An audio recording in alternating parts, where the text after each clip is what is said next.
Hola, hola a todos, ¿cómo están? Continuamos con nuestra lectura bíblica. Yo ya estoy mucho mejor de salud. Ya al menos no me cuesta tanto tragar como ayer. Pero bueno, continuamos, por supuesto, agradeciendo al Señor por todo. Y ya estamos en el libro de Éxodo. Éxodo capítulo 2 y capítulo 3. Ya se ha presentado este nuevo faraón que no acepta al pueblo de Israel como tal, que lo ve como una amenaza y que quiere ahora toma esta estrategia de matar a los niños pequeños.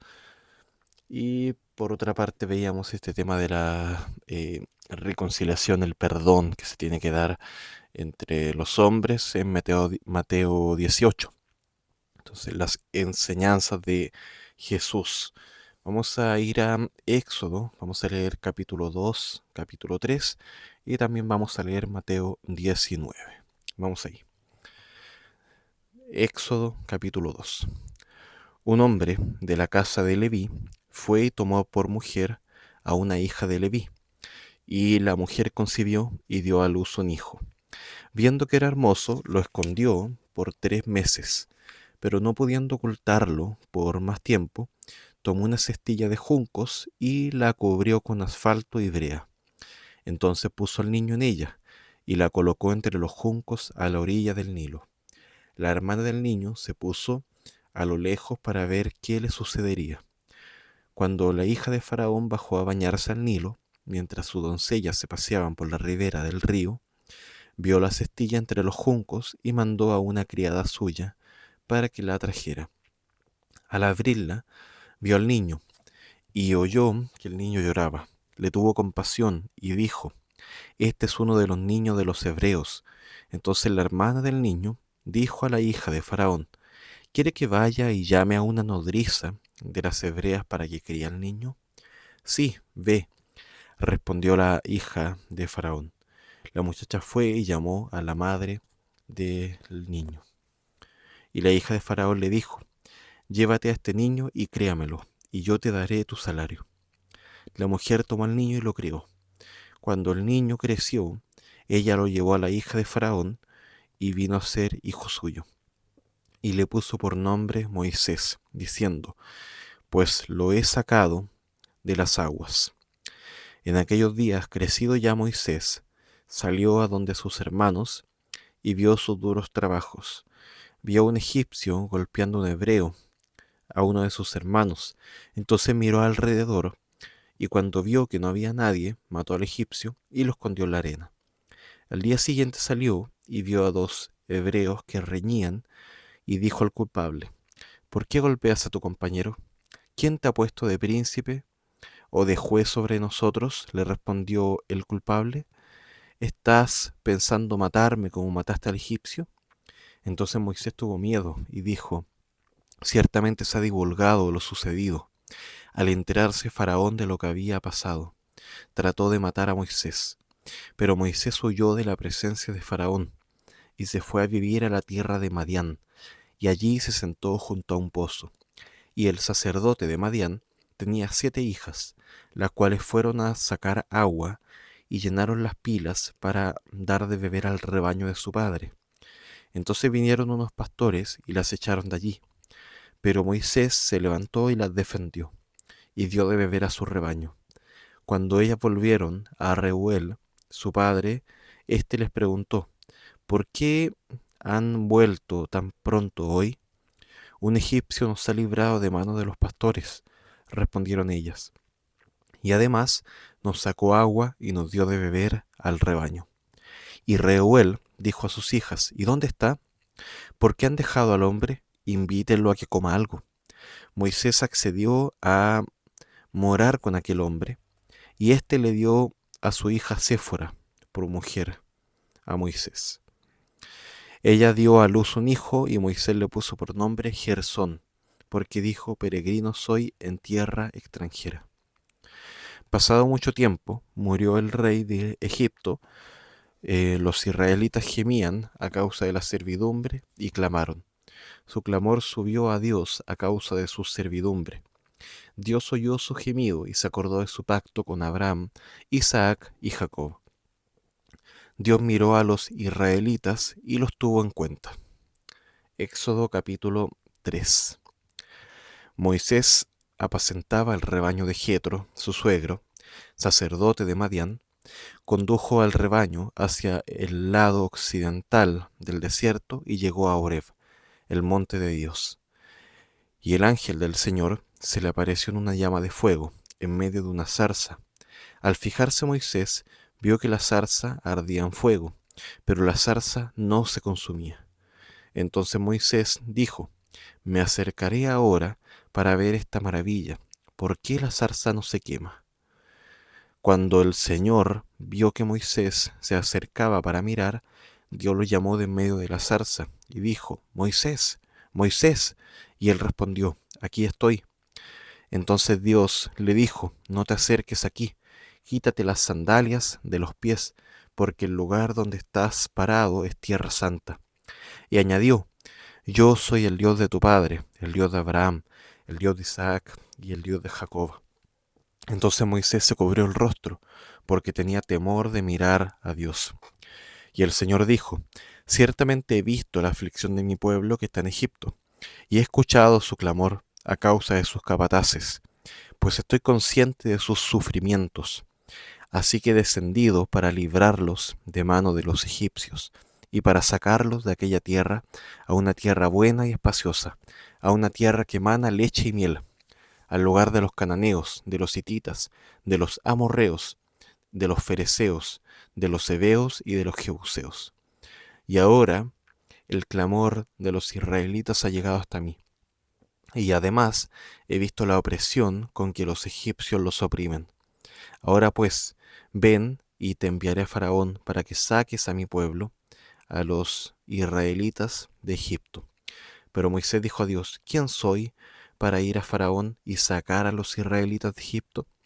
Ciertamente yo estaré contigo, le respondió el Señor, y la señal para ti de que soy yo el que te ha enviado, será esta: cuando hayas sacado al pueblo de Egipto, ustedes adorarán a Dios en este monte. Entonces Moisés dijo a Dios: Si voy a los israelitas y les digo: El Dios de sus padres me ha enviado a ustedes, tal vez me digan: ¿cuál es su nombre? ¿Qué les responderé? Y dijo Dios a Moisés: Yo soy el que soy. Y añadió: Así dirás a los israelitas: Yo soy, me ha enviado a ustedes. Dijo además Dios a Moisés: Así dirás a los israelitas: El Señor, el Dios de sus padres, el Dios de Abraham, el Dios de Isaac y el Dios de Jacob, me ha enviado a ustedes. Este es mi nombre para siempre, y con él se hará memoria de mí de generación en generación. Ve y reúne a los ancianos de Israel, y diles: El Señor, el Dios de sus padres, el Dios de Abraham, de Isaac y de Jacob, se me ha aparecido, y dijo: Ciertamente los he visitado, y he visto que les han hecho en Egipto. Y he dicho: Los sacaré de la aflicción de Egipto a la tierra del cananeo, del hitita, del amorreo, del fereceo, del heveo y del jebuseo, a una tierra que emana leche y miel. Ellos escucharán tu voz. Entonces tú irás con los ancianos de Israel al rey de Egipto, y le dirán: Señor, el rey de los hebreos nos ha salido al encuentro. Ahora pues permite que vayamos 3 días de camino al desierto para ofrecer sacrificios al Señor nuestro Dios. Pero yo sé que el rey de Egipto no los dejará ir, si no es por la fuerza. Pero yo extenderé mi mano y heriré a Egipto con todos los prodigios que haré en medio de él. Después de esto los dejará ir, y haré que este pueblo halle gracia ante los ojos de los egipcios, y cuando ustedes se vayan, no se irán con las manos vacías. Cada mujer pedirá a su vecina y a la que vive en su casa objetos de plata, objetos de oro y vestidos, y los pondrán sobre sus hijos y sobre sus hijas. Así despojarán a los egipcios. Bien, continuamos. Vamos a ir a Mateo capítulo 19.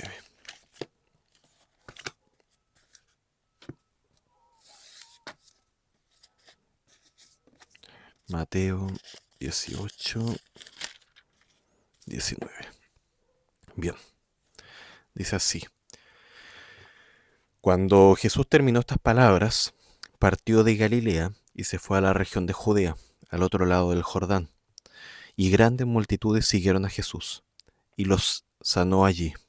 Y se acercaron a él algunos fariseos para ponerlo a prueba, diciendo, ¿le está permitido a un hombre divorciarse de su mujer por cualquier motivo?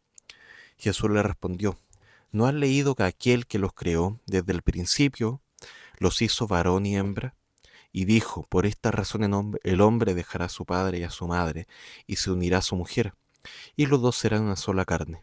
Así que ya no son dos, sino una sola carne. Por tanto, lo que Dios ha unido, ningún hombre lo separe. Ellos le dijeron, entonces, ¿por qué mandó Moisés darle cartas de divorcio y repudiarla?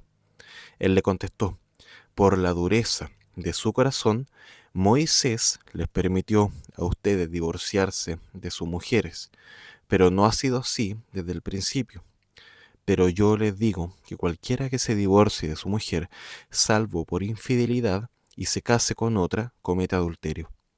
Los discípulos le dijeron, si así es la relación del hombre con su mujer, no conviene casarse. Jesús les dijo, no todos pueden aceptar este precepto, sino solo aquellos a quienes les ha sido dado, porque hay eunucos que nacieron así desde el seno de su madre, y hay eunucos que fueron hechos eunucos por los hombres, y también hay eunucos que asimismo se hicieron eunucos por causa del reino de los cielos. El que pueda aceptar esto, que lo acepte. Entonces trajeron algunos niños a Jesús para que pusiera las manos sobre ellos y orara. Y los discípulos los reprendieron, pero Jesús dijo, dejen a los niños y no les impidan que vengan a mí, porque de los que son como estos es el reino de los cielos. Y después de poner él las manos sobre ellos, se fue de allí. Y un hombre se acercó a Jesús y le dijo, Maestro, ¿qué cosa buena haré para obtener la vida eterna?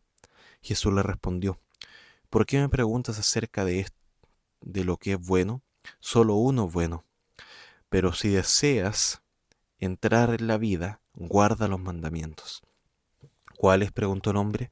Y Jesús respondió, no matarás, no cometerás adulterio, no hurtarás, no darás falso testimonio, honra a tu padre y a tu madre, y amarás a tu prójimo como a ti mismo.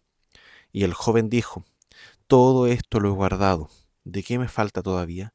Jesús le respondió, si quieres ser perfecto, ve y vende lo que posees y da a los pobres, y tendrás tesoro en los cielos, y ven y sé mi discípulo. Pero al oír el joven estas palabras, se fue triste, porque era dueño de muchos bienes. Entonces dijo a sus discípulos, en verdad les digo que es difícil que un rico entre en el reino de los cielos. Y otra vez les digo que es más fácil que para un camello pasar por el ojo de una aguja que para un rico entrar en el reino de los cielos. Al oír esto, los discípulos estaban llenos de asombro y decían, entonces, ¿quién podrá salvarse? Jesús mirándolo les dijo, para los hombres esto es imposible, pero para Dios todo es posible. Entonces Pedro le respondió, mira, nosotros lo hemos dejado todo y te hemos seguido. ¿Qué pues recibiremos? Jesús les dijo, en verdad les digo que ustedes que me han seguido en la regeneración, cuando el Hijo del Hombre se siente en el trono de su gloria, ustedes se sentarán también sobre 12 tronos para juzgar a las 12 tribus de Israel. Y todo el que haya dejado casas, o hermanos, o hermanas, o padre, o madre, o hijos, o tierras por mi nombre, recibirá 100 veces más, y heredará la vida eterna. Pero muchos primeros serán últimos, y los últimos serán primeros. Bien, hay algo muy importante que uno podría estar preguntándose muchas veces, que es cuál es la voluntad de Dios. En este caso, en Éxodo se ve como la voluntad de Dios es liberar al pueblo de Israel por medio de esta persona que va a ser Moisés. Después se ve que ellos tenían que ser liberados para adorar a Dios, para adorar a Dios. no solamente cumplir tantos mandamientos, sino que hacer cada una de las cosas que Dios les iba a mandar. Claro, y estaba la ley ahí también, pero hacerlo con el objetivo de adorar a Dios. Entonces después, por ejemplo, se ve que Dios levanta a este Moisés, lo escoge a pesar de no tener quizá ningún mérito de decir quién soy yo para esto, pero él se revela, él se muestra como Dios, se muestra como un Dios que no necesita nada, él es el que es, yo soy el que soy, dice, no necesita del hombre, es autosuficiente, eso quiere decir, pero aún así Dios escoge una persona para liberar a este pueblo y después lo vamos a ver que es para dar la ley. Se menciona algo de la ley también en Mateo 19, el mismo texto que estábamos leyendo, cuando el joven rico pregunta por esto. Así que él quería entrar en el reino de los cielos por mérito propio y se daba cuenta de que esto era imposible. Lo que Dios hace con Israel en Egipto es liberarlo.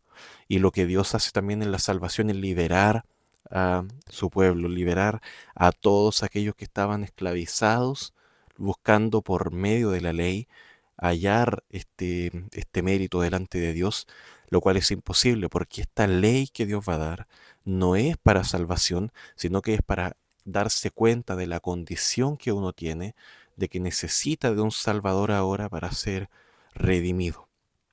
Entonces eso es lo que realmente salva, la fe en el Hijo de Dios, la fe que hace que esto que para los hombres es imposible, ahora se pueda concretar, que se pueda hacer real.